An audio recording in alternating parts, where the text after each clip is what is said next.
This message is brought to you by the 30-Minute Mentor. For the month of March, I'm celebrating Women's History Month. However, whether you're a woman or a man, you'll want to take advantage of this very special free 30-Minute Mentor Masterclass. The topic is building and activating your personal board of directors. I talk about this topic all the time. I've written about it. I've even shared on the Culture Soup podcast, but this time we're going to go deep. If you are ready to move from a linear mentoring model to a surround sound model for growing your business or career, this free 30-Minute Mentor Masterclass will reveal how to move beyond a mere mentorship and sponsorship paradigm to a 360 model that engages air cover, ground cover, and latent board members who may already be in your community. We'll talk about how to activate that board with your value proposition. So sign up today. You can register at the30minutementor.com. This free webinar happens March 7th at 7 p.m. Central. Also, don't forget to go listen to the replay of February's masterclass, Leveraging Your Personal Brand for Maximum Impact. See you online. Hey, what's How going on? you doing? We finally get to meet each other. Finally, right? I know. You have moved across the country since we first met over the phone. That's exactly right. True. Yeah. I'm 3,000 miles, a couple thousand miles closer, at least. Guess. Yeah. Are you liking it? Loving it. Really? I could tell when you first got out there. I mean, but who doesn't like beaches and Teslas? That's a good combination for sure. And then, it's 54 degrees and raining right now, but I will take that over the Arctic vortex any day. In the meantime, you're keeping your brand strong with the Culture Soup podcast. And I'm every time I see you post, I'm like, damn, she is working hard. Thank you. You are getting it. Yeah. I mean, the constant, consistent flow of really good content is it's inspiring. Well, I have wonderful friends that know some stuff. And that's the premise, right? Because we're able to have a little chemistry that if I didn't know you, we can't have, right? That's going to be awkward, for sure. Yeah, everybody. We have John Graham Jr. all the way from Los Angeles, California. What part of Los Angeles? Yeah, I'm in Thousand Oaks. Okay. So it's about 40 minutes west. That's kind of a she frou-frou part of town, right?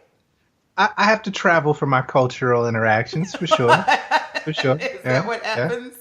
But there's pockets, and it's cool. You know how like when you see somebody of color in a space where we're not predominant, you're like, hey, what's up? You made it too. Yeah, you made it. We made it. Right. Absolutely. All right. Mm-hmm. And what you drinking? What you got? I am drinking a Ginger Rogers, which is a little Prosecco, champagne, and ginger beer. I love Prosecco, and I love ginger beer. So I'm going to have to try that. It's really good. Yeah, it's when you feel bougie, know? Yeah. Well, you doing the bougie thing well. I dabble. Yeah. I dabble in bougie. I come from good stock. Yeah, I think you do. So tell us what you do. Yeah, so, professionally, I am a global employer brand and recruitment marketing leader for Amgen, which is a biotech company, the largest biotech company in the world. And so my job, as it were, is to tell the employee story in their voice across social channels, digital channels, and internal channels. I love it. So we got a lot to talk about. Look, I bring friends on that are sitting at the intersection of tech, business, and culture. And you're absolutely there. Culture is always that thing that makes your squad a squad. So it's not always about skin color. And it may even be a microculture like the culture you have at your job, right? And so much of employee advocacy, like we're going to talk about, exists there, right? And there with social media. So let's talk a little bit about how we met, and then we're going to have our our Culture Soup moment. So we have a mutual friend. We do. And we got to book that, right? Ruben, Canada? Yes. So Yeah, Ruben absolutely. and I are friends, and Oh, you're friends with Ruben. And yeah. gosh, did he just like, ooh, y'all got to meet or something? I can't even That's remember. exactly what it was. I was so he lives out here as well. I think he's in the Malibu area. Mm-hmm. And we were talking, and I was letting him know, just catching him up on where I'm at with my career. And he says, "Oh man, you got to talk to Michelle." And I'm like, "Okay, well, tell me about it." He's like, "Well, we were on a panel together. She's phenomenal. She's dynamic, doing amazing things at AT&T. You guys have to meet." Yeah. So, next thing The you know, rest through the is power of history. social, right? It's history. Yes. And this is the LinkedIn first time we've intros, I actually think it was. met in person. Well, I know. virtually. We're getting closer. All right, we're getting Yes, closer to that we in-person are. And situation. you're my frat brother. So excited. One Hey, hey, nine. hey, oh, Oh, wait. 6. Yay. Okay. Yeah. All right. Yeah, Let's have yes, our culture indeed. soup moment. How about that? Let's do it. All right, cool. So I check out this threads all the time, and I see different things, of course, that people are talking about. And you can't miss the employees that are online shouting out their company, whether it's company news, whether it's, oh, gee, look at where I spoke on behalf of my company, maybe it's Sure. some award. There are platforms out there that actually enable this. So it's not just random employees out there doing this. Isn't that right? Absolutely. Yeah, there's a ton and a lot more popping up. Mm-hmm. But yeah, there's some major players in the space. I mean, I'm biased towards a few, but I would suggest that the one that I've seen do it the best in the Mm-hmm. business context is LinkedIn's Elevate. Okay. Now tell Oh me man. about that one because I haven't seen it. I've heard of it. Uh-huh. So let me disclaim and say I'm not getting paid by LinkedIn to promote this, but Yeah, unless they uh, want to chime in later and get that I'm corrected. I'm I'll just throw always that in happy to there. receive a check. Yes. Hashtag Um, ad. for sure. So when I first started evaluating employee advocacy platforms, it was really out of a need to put it all together in a platform because I think most people will start with, okay, we'll come up with some topics, and put them on a spreadsheet and then send them out to our employee base, and they can, either copy paste or put their own take on it. But I'm like, you can't measure that. Mm-hmm. So, or you can, but it's painstaking, right? Right. Because you have to do it all manually. So I looked at the landscape of several tools. A couple that came up were Social Chorus, Dynamic Signal, social was it Social Companies or something to Mm-hmm, that mm-hmm. effect. But there was about 4 or 5 of them, and LinkedIn Elevate was in the consideration set. And the aha moment for me was our recruiters are already heavy on LinkedIn. Yes. They've invested time in developing their networks and their brands on that channel. And we have LinkedIn Recruiter as a platform from LinkedIn. We're Mm-hmm. doing, we have our corporate pages, all of our social marketing, our Mm-hmm. sponsored ads. So it just made sense to keep it within the ecosystem. And so launched with the Elevate program at my former company, Merck, in 2017. Mm-hmm. And doing so was an amazing experience in learning how and what motivates employees to share content. Mm-hmm. And so, based on the program that we built, the results that we were getting, LinkedIn invited me to their headquarters in New York to speak Mm-hmm. as a what they call an evangelist. Yes. And so, that experience showed, you're speaking to an audience of leaders in HR or marketing and so forth who are evaluating the Mm-hmm. platform or maybe on the fence of going over to that platform. But what I was able to provide in terms of value was just how we did it, what works, and some perspective on the real tangible business results. Mm-hmm. Mm-hmm. And in this case, I mean, it's as an employer brand philosopher, I mean, this is a gold mine, Yeah. right? And and I think the natural inclination is to just use that kind of platform to pump out company Yeah. content through your employees' Right. profiles. To which I suggest don't do that. Okay. Well, you know what? We want to Do talk not. about that Yeah, we'll get because, into that. when we get to the crux of who's benefiting from this, Mm. of course, Yep. more than anything, the companies are. But how do you make that a win-win for your employees? I talk a lot about having mentees that are just pedal to the floor with company news all the time. And I've Right. cornered a few of them and said, come here. Um, what Chill else out. is going on in your life? Have you shared that recently? And Mm, are all of your followers fellow employees? Because you're cranking that globe out like rampant. right. And I love the globe too. That's not the point. Sure. But when do we see more of what you bring to the table in your thinking? And it's a real aha moment for them because I'm one of those folks. I'm an entrepreneur, of course. I have my own brands and I have Yeah. my company's brand. And Sure. there was at some point that I realized that I was cranking out far more about my employer than I was even Mm, my thinking. And right. that when I even tweeted my thinking, people inadvertently linked it back to the brand. So I Sure. had a real like epiphany and come to Jesus moment in my very own life. And now I'm trying to For pour sure. into folks. It's great Mm-hmm. as a marketer because those are dollars that you aren't spending. And if you could like take that and put a value to it, I'm almost certain that you'd come up with a pretty hefty amount. Oh, So it's a contribution for very sure. smart thing for companies to do. Yeah. I completely agree. And just touching on that point, so when you were pumping out the corporate content on your Mm-hmm. personal page, what kind of responses were you getting, if any at all? Well, here's the thing. I hadn't really thought about it in that way until it hit me that I was getting tons of, oh, great, from all of my fellow employees. And anybody else in my community was pretty silent. Now, Crickets, yeah, crickets, some of them were for very sure, happy to see me glowing, right? for sure. Because whenever, I was speaking on behalf of my company, it was good for Mm, me, right? So there are yep. those who were like, yay. But after a while, it was kind of like they faded. And I was like, Mm, what's going on with my community? Like, I right, love my right. coworkers, but, and then I saw the Yeah. reverse was true. When I started putting Okay. content out there that didn't have much to do with my employer, my fellow employees clammed up. And the rest of Mm. them were like, go Michelle. And I was like, Right, okay, right. there's got to be balance Right. here. Absolutely. Yeah, and I think that's what employee advocacy as a holistic approach from a programmatic standpoint, that's what you try to provide is that Mm-hmm. balance. Mm-hmm. Um, I'm not a huge advocate of pumping the company content through an employee Mm-hmm. advocacy platform because, to your point, it's very low relevance for your employees' networks Mm-hmm. beyond the company, Right. which then anchors your engagement Mm-hmm. metrics, anchors authenticity, Right.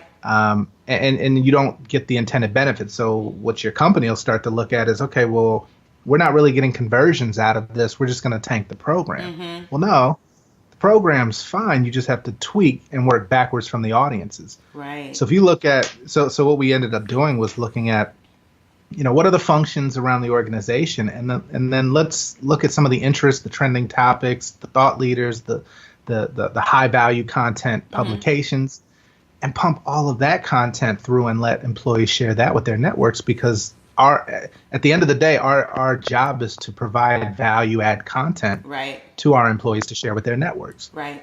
And the results speak for themselves. I mean, what you end up seeing is not just, okay, we're getting more hits to our company page. We're also getting the downstream effects of now people going to look at jobs, Mm-hmm. people applying for jobs, Mm-hmm. people then getting hired. So now you can look at from end to end. The moment somebody in one of our employees' networks clicks on an article that they've shared through that platform, we can track that all the way to the point of hire, Wow. which is phenomenal, That's right? And so that amazing. yeah, and that proves the ROI from the business side. So you keep, senior Well, and leadership let's happy. talk about balance because if you're a big company and you can afford a platform like Elevate or Social Course or Mm, Dynamic, I forgot what it's called, um, dynamic signal. you, Yeah. you're already outspending that employee. Okay, and this 100% is this is the agree. way I Yeah. like for an employee advocate myself. Mm, hmm. I like for them to think about all the dollars that this big company has versus Right. the dollars that you don't have. And then think Mm, about your social capital in that way. It's your real estate. So how are you going to use it? Is it okay for this big multi-billion-dollar company to come in and take up all your real estate? Even if you Mm. are opting in willingly and very proud of your company, is that really the right way to go? That's a Yeah, really good question. yeah. I think it's a rhetorical, right? Like I think we know the answer to that. Yeah. You wouldn't allow Coca-Cola to come and promote all over your page without cutting you a check, right? Right. So it's you do have to be conscious and protective of your space and make sure that the content that you're pumping out of your platforms or your profiles aligns to your core brand as a personal brand and additionally benefits your employer's brand. It's not a tough balance to strike if the content and the guardrails are set up in a way that encourages that. So you're saying the onus is on the company. Absolutely. Yeah. Absolutely. Ted Yeah. Rubin, I don't know if you heard our last, I mean, we went on for like an hour. And I Yeah. put the Ted's uncut version amazing. on there. And I mean, the folks in the UK are all over it. They're loving it. And it's one Hey. of the most listened to episodes to this point. And Right. we talked mostly about personal brand, but it's hard to not talk about employee advocacy and personal brand at the same time. And he has some strong opinions. In fact, Okay. what came out in that Black Enterprise article that you were part of and he was a part of is that he believes on the whole, most companies aren't doing it the right way. And you've Agree. touched on one thing there that you and he align on, and that is the content that they're putting on these platforms for employees to share shouldn't just be self-serving to the company, correct? Not at all. So, Not I at mean, that all. would really put a lot of marketers in a like deer in headlights position. Like, so Right. then what are we doing? And what should we be sharing? And I mean, after all, this is our chance to get our message out. And our employees, Right. they're Right. Right. opting in. Right. So why not? Absolutely. Yeah. It's interesting. I do a talk on personal brand, which encompasses employer brand as well. And the thing that I like to say is there is no I in relevant, right? And so if we're thinking about working backwards from the interests, the need states of our target audiences, we're up against a flow of content that is unprecedented today, right? People are hit with more messages in a day than Yeah. ever before in history. So how do you keep from being noise in the news feed and then or differentiating and standing out? And so I think as consumers, we've been trained and we've told consumer marketers that we don't want to be sold to, right? And your brand, people don't care about your brand. They care about their self-interest. Right. Now, if you can align your brand's value proposition to the self-interest in a way that's subtle, in a way that's authentic and that's real for them, That's key. then you have a shot, right, at getting consideration, engagement, conversion, whatever. So no, I'm 100% of the mindset that if it's not relevant, then it shouldn't be shared. Right? Because That's at the like end of a the real, day, I you're mean, wasting an opportunity. I mean, really. So this is like a come to Jesus moment in Hey. the marketing office, right? Communications or wherever, where you really have to Absolutely. look at this content and say, is this relevant to our employees? And the only way you're going to find that out is to what? Ask them. to ask them, you Listen. gotta pulse survey, listen. See what they're sharing and their communities are sharing with them that gets high Right. engagement. That may shift a strategy. Like this scares people. This scares 180. people.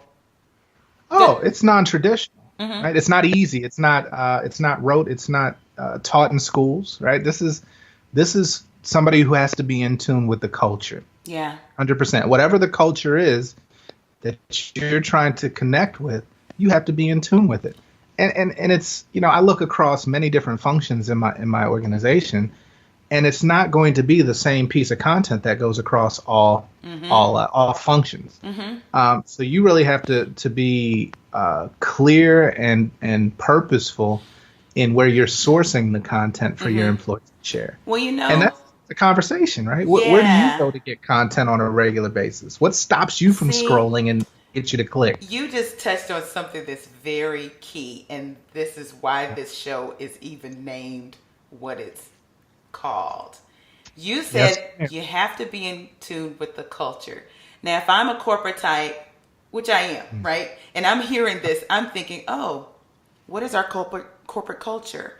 I think sometimes, and let me know what you think, we're Sure. missing the fact that our corporate culture doesn't exist in a bubble. That the people who make up that culture are part of the cultures that exist outside of the company. And again, Company. we're not Yeah. talking about skin color. We're talking about the things that interest people, and people gather their community around the content, right? 100% So, agree. ooh, Yeah. that's Yeah. deep. It is, and that's the sort of, to your point, the come to Jesus moment for companies to figure out who are we, Yeah. right? And I say that in my talk. That is one of the hardest questions in life to answer from an Ooh, individual perspective. If I were to yeah. ask you, who are you, right? And I separate the external definers of who are Mm-hmm. you, right? Not your job title, not your alumni status, not your parental marriage status, My any of that. value proposition for me.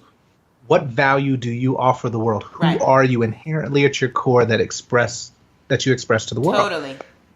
When you can figure that question out, whether it's personal brand, corporate brand, employer brand, then you have a shot, right? Because now you Yeah. know what your message is. Now you know how you speak, your tone of voice, where you go for publication, all of that. It See, all comes into y'all, play. this is why I like this guy, because I preach Hey, this all the time to my mentees, to those folks who are in, mid manager, even third, fifth year entrepreneur. If you can hmm nail that value proposition, and I don't think there's a difference between your personal brand and the brand you bring into your company. It shouldn't no, be. When it comes to authenticity, it should be one right, straight line, and it's not your job yep, title. Okay, so let's stop real right, quick. Yeah, it's all right, not your job all right. title. Ooh, some people are No, just like, whoa, what did she just say? And woo. I mean, that's it. That's kind of radical to some people. that's a fact, and that's actually a point of focus that we focus on in these employee advocacy programs. Is starting at the profile level on LinkedIn. What does your headline say? Yes, Because by virtue of you sharing content, it's going to increase the visibility of your profile. So when totally. they come to your profile, what are you telling them, right? What's Exactly. going to compel them and encourage them to explore more, not just on your profile, but then to click through to your company because you're a reflection of the company that hired you. Well, let's get back to the idea of culture converging on these employee advocacy platforms, because I just Mm, spoke to some kids over at the University of North Texas. It was a media ownership class with okay. journalism students, comm students, advertising students. And they are looking at the idea of ownership and not just going to work for a big company. I told them Mm, that they actually have three choices. Where you and I, coming out of school, we probably had two, but our parents and counselors were veering towards that one. And that was, get a job. yes, get Be your an employee. degree, get that paper, get your Right. resume ready, get a job, put your head down and keep it, right? As Yep. long as you can. We're Gen Mm-hmm. Xers, Yeah. right? That's what Yeah. we were taught. These millennials came and shook it up. And they're like, stay. For what? They don't care about me. I'm going to get the Right. money. I'm going to get the title. And at most, I'm staying for 3 years because that's the fastest I can make it up the chain when these companies are going so slow. And the Mm-hmm. centennials are coming right behind them the same way. Oh, Gen Z But is going to change the game. yes, but their the third choice I talked to them about, is Mm-hmm. one that I'm sure a lot of, traditional companies are like, well, why would you say that's an option? You can do both. And it has a lot to do with the democratization of the internet. And Sure. so let's stop right there with the Absolutely. idea Yeah. of the Strong. internet and social media as a democracy. Oh, Mm. oh, Oh, I know, right? hey. So if we're going to Yeah. mix the culture of a corporation, which can't have a culture without the people, and the people Facts. are the carriers of that culture, but they Super don't facts. exist in a bubble. They're a part of all these other cultures out there too. And you're saying you have to be in tune with the culture. Don't we have to democratize? Am I going to say that? Do we need to democratize Let it out. employee advocacy? Whoa. Okay. Hey, Yeah, I'm now glad that's I some own this radical platform thinking. because somebody would shut me down. this blasphemy you speak. I love Yes, it. yes. You do, and that's the push and the pull that companies are experiencing right now. Is they're realizing, and I've seen it in a couple of industries where they're realizing for the first time in however long their history is as a company that they can no longer rely on their good name to attract talent, Yeah. right? And that's because people have become entities unto themselves Mm-hmm. through the democratization of the internet, Yeah. information, social access, all of that. And so I'd say to the next generation, right, Gen Z coming up behind millennials, there's a fourth option, Mm-hmm. and that's opting out completely. Yeah. Right? I don't need to take on the debt instruments of a mortgage and go live in the Mm-hmm. suburbs to work at this company that's based in 30, 40 miles Oh, back outside up of the from metro there. areas. I don't even have to go into this 4-year institution and go into Exactly. debt Right. when I I learned to code have this watching device in YouTube my videos. pocket and I can There make you go. money with my PayPal, my Square, my Stripe. Absolutely. Absolutely. So you're getting entrepreneurs at an early and earlier age. LinkedIn lowered the account age limit to 13 They because you're did. getting people, right? You're Oh, getting I can't kids. wait to get Joni on. I'm saying there's viable business leaders at 13, 14, 15 years old who have created something of value and are shaping it themselves Mm-hmm. without ever, or they're not even in high school. Well, they're just hitting high school now. Well, Jalen So Bledsoe is one of those people. He was my second or third episode. 20-year-old multimillionaire. 20. mm, He made his first million at 15. Why shouldn't he be on LinkedIn? right, what company is going to be attractive enough to bring him in as an employee? Well, and here's the thing. Not happening. Yeah. I mean, Not unless he's running something. He's coming in there to run it. yeah. Right, like so to that point, this is the personal brand development that's happening before they even touch, right, the academic institutions Mm-hmm. or corporate institutions. And you, as a traditional model or industrial model evolved company, have to compete with that now. So it's either you figure out how to make influencers from Mm-hmm. within your own organization, Yeah. or you continue to pay influencers from outside it and run the risk of lack of Well, here's the authenticity. other thing. The influencers are becoming influencers anyway, right? That's true. So let's put these companies at ease for a second. I think we need to, right? All right. We All need to right. say, okay, look, you're doing the right thing. You're doing the right thing by doing these employee advocacy programs. Yay. Okay. Not Yeah. only are you saving money, you are impacting the bottom line and you are putting a face to your company, right? Because it's Sure. peer to peer. People like to get information and advice from people that look like them, right? Right. So it's true that, somebody who's my girlfriend or friend will take information from me much sooner than they would my employer, right? Okay. Absolutely. So, yay, you're doing the right thing.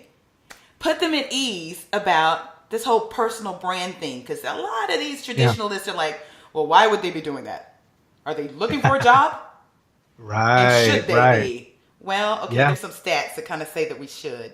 Even if even if we aren't. That's true. Employers are keeping employees 3 years tops. On And even average. some of these big ones that have had people for 20, 25, 35, it's kind of yesterday, right? That's not a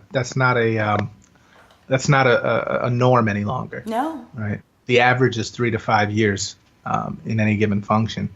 Look, to put companies at ease, the light at the end of the tunnel here is that not only does your employee advocacy program sort of add rocket fuel to your talent attraction efforts, it does the same for your talent retention efforts. Mm-hmm. Because now what you're doing is you're telling your employees that I trust you and I'm empowering you to raise your visibility as a means of not only promoting what's important to you, but we will reap the benefits downstream indirectly by doing so, and that shows a lot of trust, right? Trust and is I the key think word here. absolutely, Because and sometimes trust isn't something that is tangible. I mean, mm, trust yeah, trust implies that you have to have a little faith. Like there's something that's not there that you can put your hands on that you have Sure. to just put your belief behind. Yeah, and people like me help to add a little bit of security and comfort to that leap of faith for organizations because we're not just, letting them go willy-nilly on a corporate platform. It's quite the opposite. Nobody would know that the content you're sharing, Michelle, that's coming from our advocacy platform came from the company. Wait. Stop. Okay, because this is radical too. Hey, There absolutely. are social media policies out there at various companies that if you tweet or share from that platform, there's an appropriate hashtag that needs to be there. Now, they do Sure. that primarily for metrics, so they say. No, they Talk to do me that to about that. distance themselves from the individual's wild opinion that may It's, not align with their corporate brand. Let's yeah, keep it funky. it's Let's keep it that. funky. So here, so here's the thing. This is why I don't advocate for putting company content through an employee advocacy platform, because now what you're doing is you're putting your message in the mouth of the employee, Yes, which may not be genuine or authentic, right. right? And so this is why the content that you share should be of broad value to a wide possible audience who cares about the subject of that content. Mm-hmm. And then as a direct benefit, or an indirect benefit, I should say, the company gains visibility. Because on a platform like LinkedIn, the moment I click on your profile, I see where you work. Exactly. There's a link directly to the company. I can check out the company, and that actually happens organically, which is what you want, Well, right? You don't want it to be forced. exactly. So there's a school Yeah. of thought that even, IRL, we're talking about not even the social realm, Okay. where if you just do a byline article and you're giving thought leadership that is unbranded, that your company will get the glow from that. Yep. But there's a school of thought that Absolutely. says, no, we need to be branded. And here's why, right? Because that's Yeah. just not out there enough. So even No. in speaking ops, if an employee gets on the platform as an employee of XYZ company Sure. and they're talking about concepts and trends and issues and they never give a company message, but they still give the company shine, correct? 100%. 100% agreed. You can, as long as you are employed by a company, you are not separate from that company. Right. Your views and your opinions are your own, but you are an employee.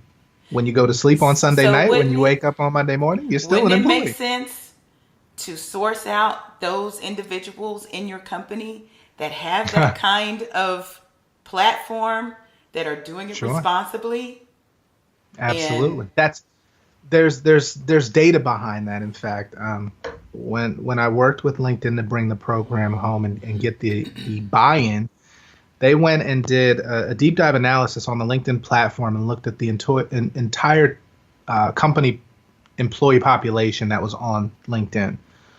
And what they were able to tell us is that, okay, here's your company page, right? And you have X amount of followers on your company page. Well, here, like way off the chart, is the first degree connections of every employee at the company, which was like 10 times the amount of your corporate page. totally. So, okay, so if we're thinking, okay, I'll just use Amgen as an example, 400,000 connections on the followers on the corporate page, but your employee base has 4.2 million reach via first degree connections. It's a no-brainer.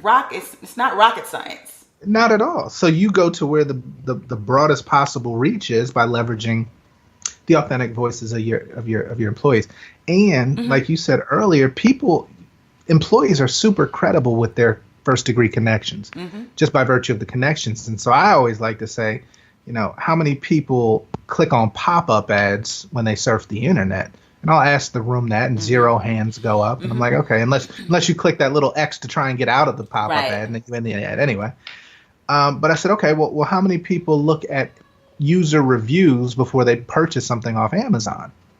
All hands Everybody. go up. Right. It's no different here, right? So we're leveraging the credibility and the authentic connection they already have, and giving them more content that they don't have to source.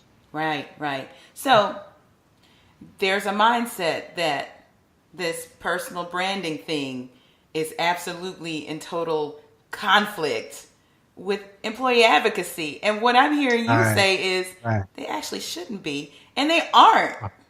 It's symbiotic, 100%. I mean, you can't separate the two. The question is, how do you shape that? Mm-hmm. What is your message, and who is your audience? And if we think about the personal brand and the corporate brand, they do have different audiences. Mm-hmm. And I don't disagree. And so there's a fear a lot of times of, well, if we invest in raising the visibility and the efficacy of a personal brand of our employees, won't that just make them more poachable by our competition? Mm. And I suggest no, because they're already being courted by recruiters on a daily basis. And honestly, you should be poaching them yourself. Absolutely. Right. Let's think of better ways to retain. Yeah. And that's the point, right? If they're going to leave your company, it's not because they were given a platform. There's other issues at hand, right? Nobody leaves companies, they leave managers. Right. So let's look at the internal mechanisms of retention and add advocacy and give people a voice. And I think you have a really strong case to keep people retained, but also keep them happy and engaged. Totally. And if people are leveraging the internet in these creative ways, and in ways that I was discussing with Jason Caston, the price of a lot of the things that we're doing today is just it's in the basement. Like it's democratized. Like anybody can publish a book for less than $500 on their own on the internet. You can start a beauty brand on the internet. Right. For $500, like, or less. Yeah. Right. So sometimes a lot of these things cost a lot less if you let the employee do them than to, okay, well, let's start a branded podcast. And if we start this branded podcast, let's go get studio time. We're going to get the best talent. And then you've racked up all this stuff what if you went through your employee base and found out who had them? Right. Right. You don't want to shortcut it. Yeah. Right? And I think we're still looking for shortcuts in the corporate sense of, we have budget, let's buy it. Mm-hmm. Well, no, it costs you a lot less to build it organically with all of the resources you have. I mean, if you look at the cost of losing an employee versus retaining one, the cost isn't just in the expense of having to now attract new talent.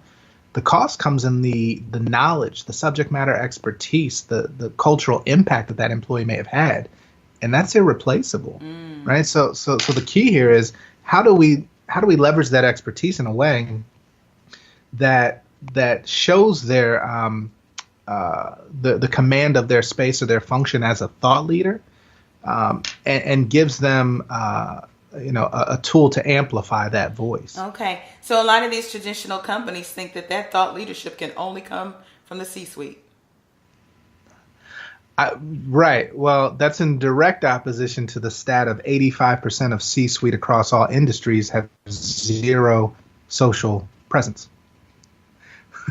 Okay, y'all, he said it. I didn't say it. 85% of the C-suite has zero social there's a presence. ton of reasons for that. It's a ton of reasons for that. 100% agree. We can enumerate them. Some of them just not a part of the digital age. And they're wanting to be, and so they have a presence on LinkedIn, but they're not engaging because that's safe. Then that's that other reason, it's safe not to be engaged and on, okay? Sure. Then some of them are coming to the game too late. So they spent all of their 20, 25 years, 30 years going into the C-suite. They make it there, and suddenly they're like, I want to engage. Engage with me. I am the CE. Right. CXO of whatever, and then they're wondering, like, why aren't they showing up? Right. Yeah, there's several competing factors, and it does come a lot from risk aversion, and I get it. I mean, you're the head of a multi-billion-dollar multinational organization. One wrong sentence can topple a stock market. or stock But price. I get that. from a second line, it's not. Right. The reality is, how many CEOs have done that Yeah, in social? It's very very few. few. Unless you just come out with something so wild, like, Oh, it's okay, got to be wild. Like, wait, your yeah, Tesla guy. Elon, well, He's yeah, done it or a the couple president, times. Yeah. or the president, Yeah, he's well, done it. and there you go. And no, no, yeah. Stock So market I guess just, yeah, but it ebbs and flows either way. I think the reality is, well, then you also have the CEOs that recognize the need to be in social because they see the power of it, the ability to connect with an audience that can help bolster the brand, but they haven't found their voice yet. They haven't developed their voice in well, social. and this Right? is the thing. So much of the success of those that are doing it right have a heart for people offline. Ooh, that's Did strong. I go Message, there? message. I mean, it's the truth. It And is. so when they come online and people follow them, there are other folks that look at them and like, well, how did that happen? How do I build my audience that way? And I want to say, did you touch the people offline? Do you allow them to touch you? Right.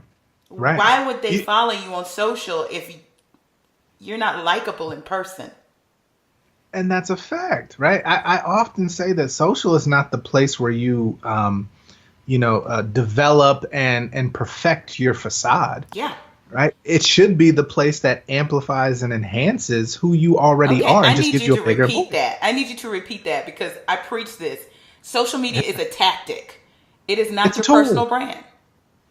It's a tool, absolutely. And just as a hammer can build a house, it can also kill a person if used improperly.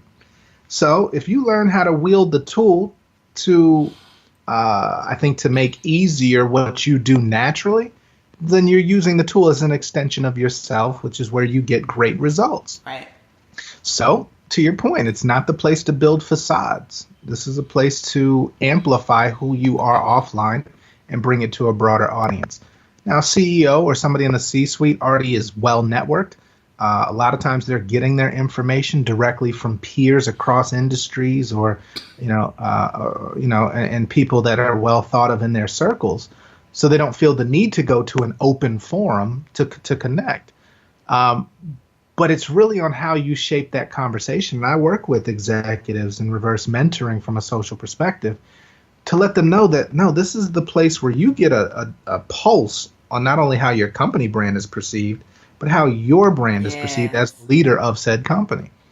And this, nowhere else could you get that direct feedback and engage in a way, right? In a way that has parameters. And so some C-suiters have voices who speak for them on their behalf. Mm-hmm. I have mixed feelings about that. I think if you are adept at the voice of the person that you're communicating for, then okay, that works. But I always believe you should be getting direct input on that messaging. They should be helping you craft those blog articles or those posts or tweets and so forth, and you carry out the rest. But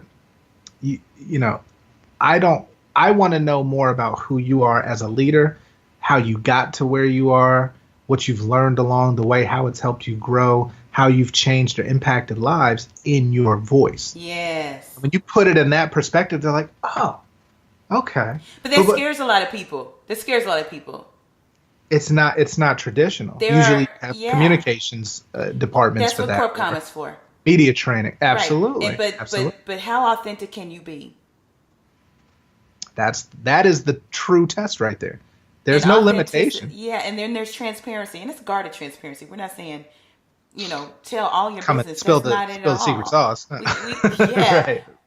We want to touch you. We need a face, and we need somebody we can relate to.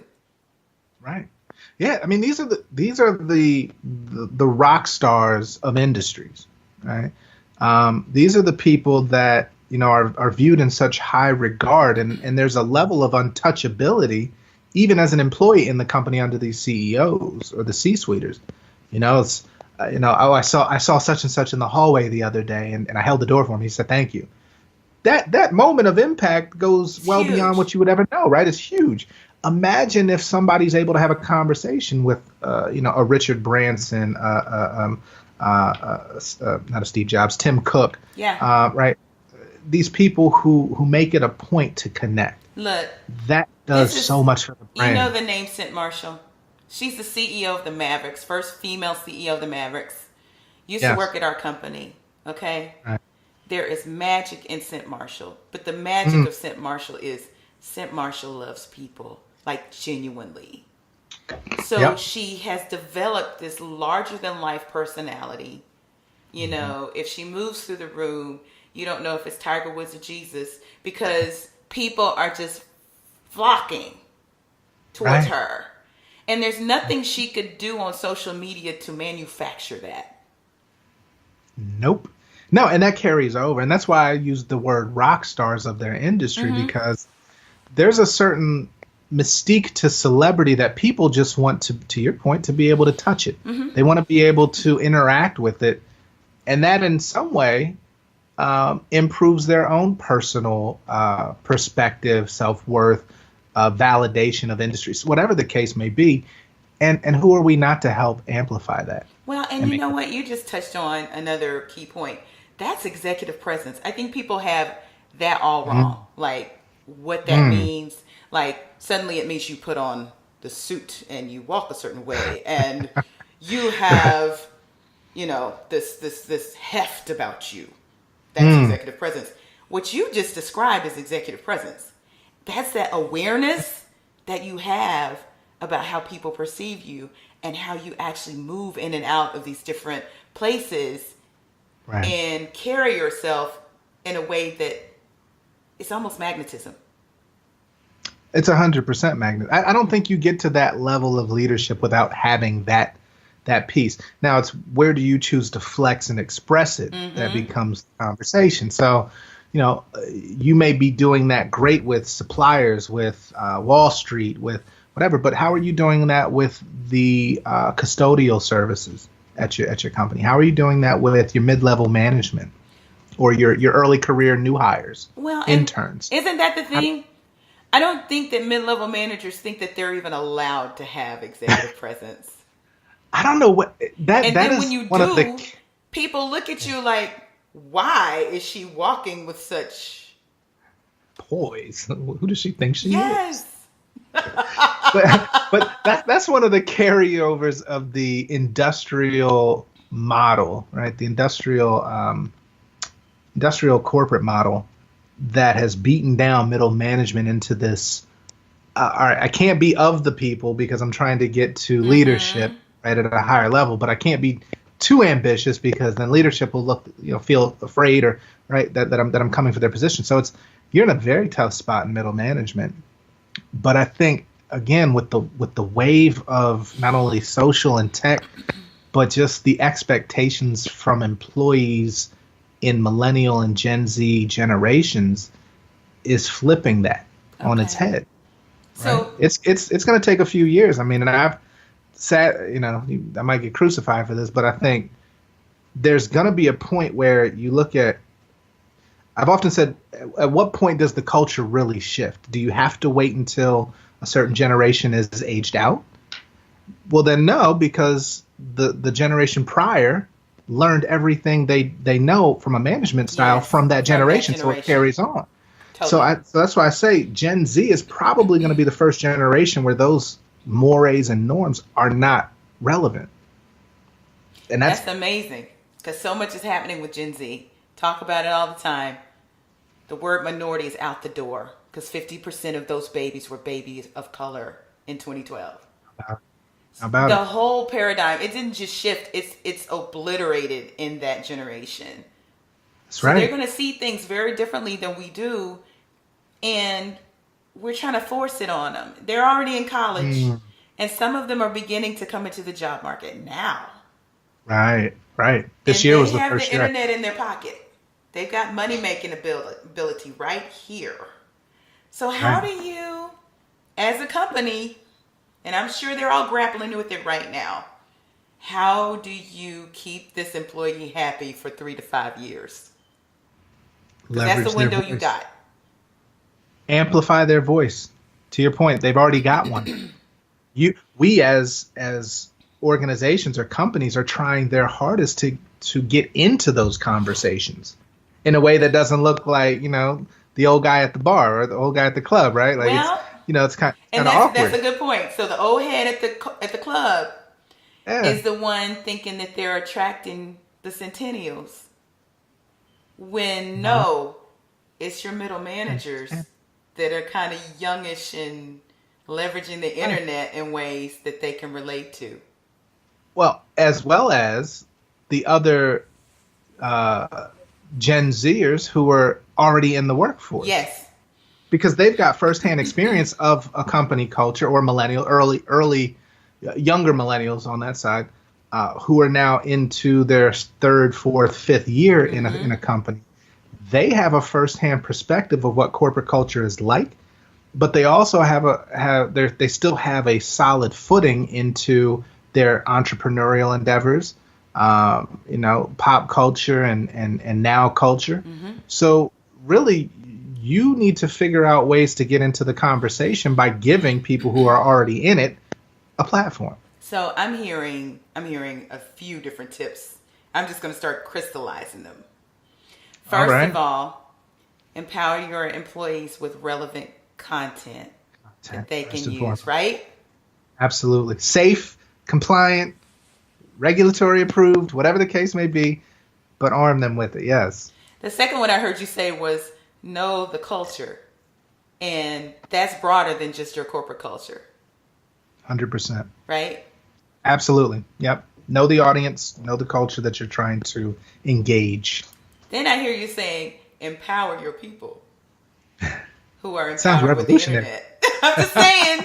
Sounds revolutionary when you I'm put just it out. repeating what you said. I mean, hey. That's a fact. Yeah, that's a fact. Empower them, amplify, trust them. Trust them. Trust. And then I Trust. also hear you say go deep into your bench.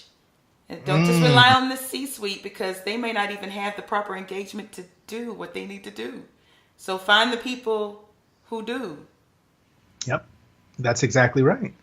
The C-suite has an awesome. They're already getting traditional media exposure, which is, at one point that was the holy grail, right? The broadest audience, the highest, visibility and eyeballs, but not anymore. You need both. You need the combination. You need the C-suite on traditional media and that outlet, and you need the employee base on social media. And that combination creates this movement, right? A massive of true representation of your internal culture. So those are great tips for companies if they're open to this and they're wanting to just like supercharge their employee advocacy. Now let's turn to the employee. What advice do you have for Joe, middle manager, who is just excited about the internet and loves to share and just out of the bottom of his heart, nothing sinister. And maybe he is thinking this is the way to have better footing if for some reason a pink slip shows up.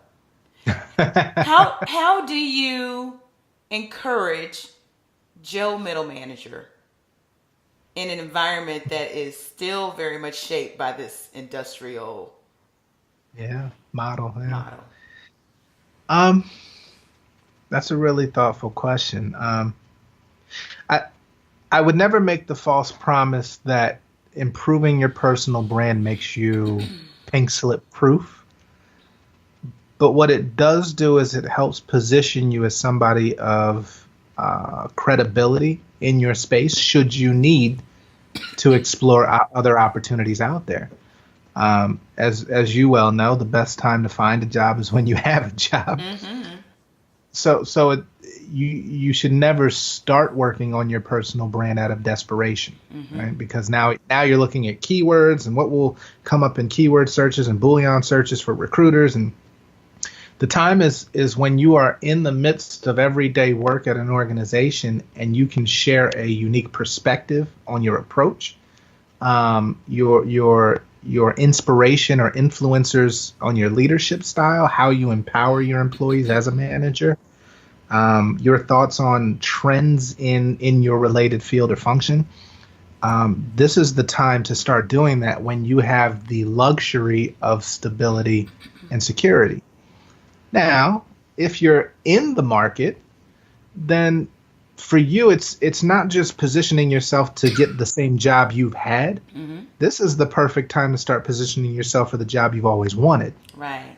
Right? And so Right. so it I work with people in a consulting capacity to suggest, look at your profile from top to bottom, and if it's not compelling from that first visual to your headline Mm-hmm. to your summary to your job experience and all of that, you have some work to do, Yeah.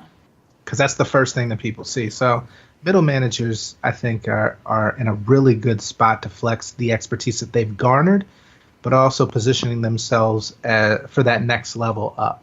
Let's go back to something you said before, early on, that Okay. value proposition, like crystallizing that. Yeah.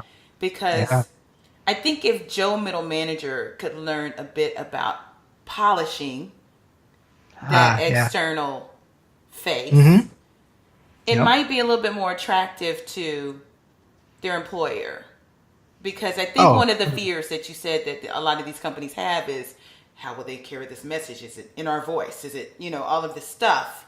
right. And I'm not saying that you need to turn into some talking head or something that you're not, being very authentic. But if you understand your value proposition, you can kind of hone and shape who you are. Mm. I mean, for me, I Yeah. help businesses and people thrive at the intersection of tech, culture, and business. My I love current the headline. employer fits very well in that. And that makes sense because here I am, right? But even if I go to somewhere else, if I'm being true to my value prop and it's rung true with them, I'm going to be squarely in my purpose, right? Absolutely. Absolutely. And that's your value prop should be the reason why your company hired you. I mean, it's not a stretch, right? And I think where people, not everybody's a creative mind, right? Not Mm-hmm. everybody's a wordsmith. So it should be your desire to seek out somebody in marketing who Mm-hmm. does copywriting. Mm-hmm. Work with them on the side. Buy them lunch. Mm-hmm. Let's talk. I would love for you to take a look at my profile and see Mm-hmm. how I can make my headline a bit more snappier, right? Um, it's thinking about how do you articulate that question of who are you, Mm-hmm. and not just default to your title, your Right. job title, or the company you work at. I encourage people to really dig deep, and it becomes this transformative Oh, experience yeah. akin to like Take Tony out the Robbins level, tissues. Yeah. I mean, I've been through right? one. That's how I got to this. Right. And you have to, because if you don't unlock who you are at your core, your inherent value and what you were designed to do, right? Because I'll walk somebody back to their childhood and when they were 8 years old and their father got a brand new stereo and took it out of the box and said, make it work, read the instructions. And Mm-hmm. that became the catalyst for you becoming a systems engineer, Yeah. right? Most people don't go back and connect those dots to see how they got to where they are and why it just seems so kismet that they're doing Right. exactly what they do. Right. So unlocking that value proposition at core level, who are you? Be able to answer it without using external identifiers, and then that starts telling the world that you've put thought into how you represent yourself externally. But it's also compelling and may lead them to want to know more. Totally. Trudy Bourgeois, who will be on in March. She's the first one that's going to come on for Women's History Month. She Yep. is the CEO of the Center for Workforce Excellence, or Mm. Workforce Excellence. But she talks about the very importance of knowing who you are, and what's core to that is understanding your story. And until you until you can tell that story and own it with all its flaws, Mm. all of its ups and downs, you can't even get to your value proposition. So that's what you're talking about here. Fact. I was sitting at a conference last week on a panel, and it was on personal brand. There were three of us sitting there, and the moderator asked us, so give us three things that describe yourself and tell us how you arrived at that. Well, that to me was a value prop. So I spewed it out. I help people and brands thrive at the intersection of tech, culture, and business.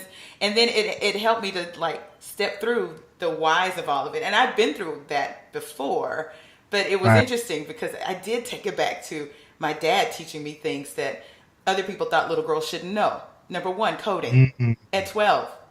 I've Right. had tech in my veins from a very young age, which explains why, Exposure. I had no problem like, oh, podcast. Let's go get all the, I helped daddy in the Exactly. audio booth at church. Like, I know sound.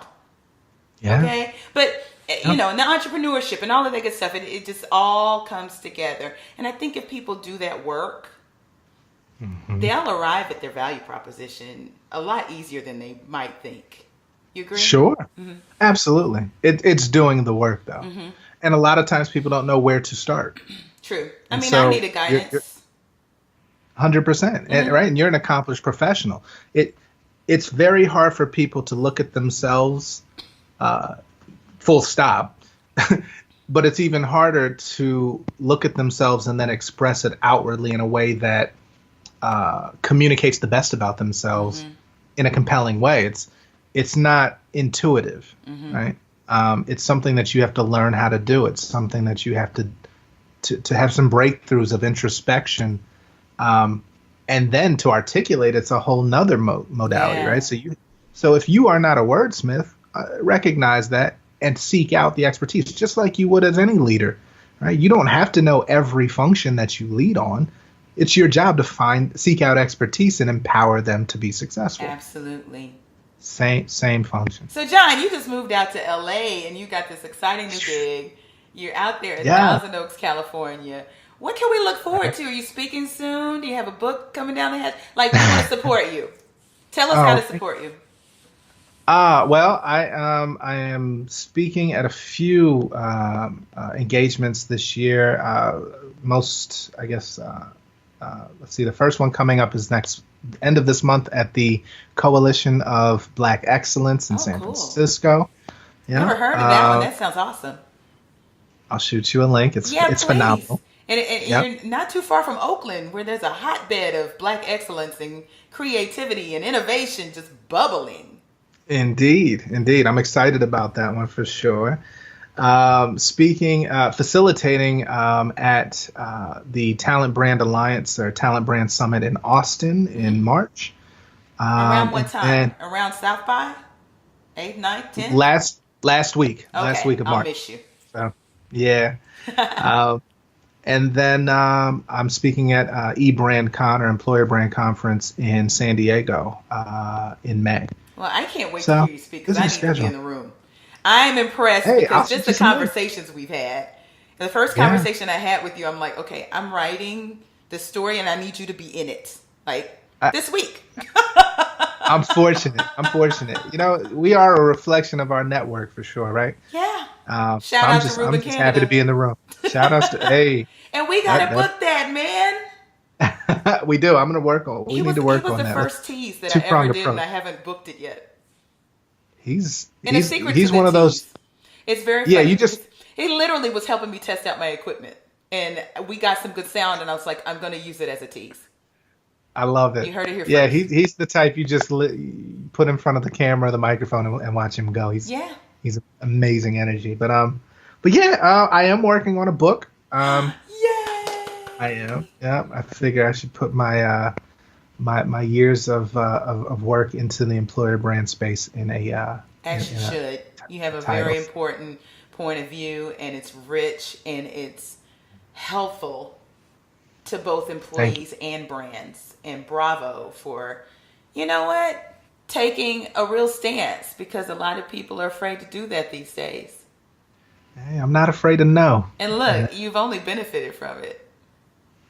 It's worked. It's worked so far. I encourage you guys to follow him on IG because you get a little peek into his life. He has a beautiful family, and he's really soaking in this West Coast California love. It's so nice in January, February. I'm not going to lie, folks. Come and get you some sunshine. Yeah. Come on in. Well, anything you want to add? Thank you. This has been awesome. Our conversations are always awesome. To do it and watch you in real time and with a microphone and headset and watch you in your element, it's an absolute pleasure. Awesome. Yay. I'm so glad you came on, John. We're going to do it again. When the book comes out, how's that? Hey, yeah. I love it. That gives me some some accountability. I love it. The Culture Soup Podcast is a production of Appreciate you, sis. Awesome. No Silos Communication.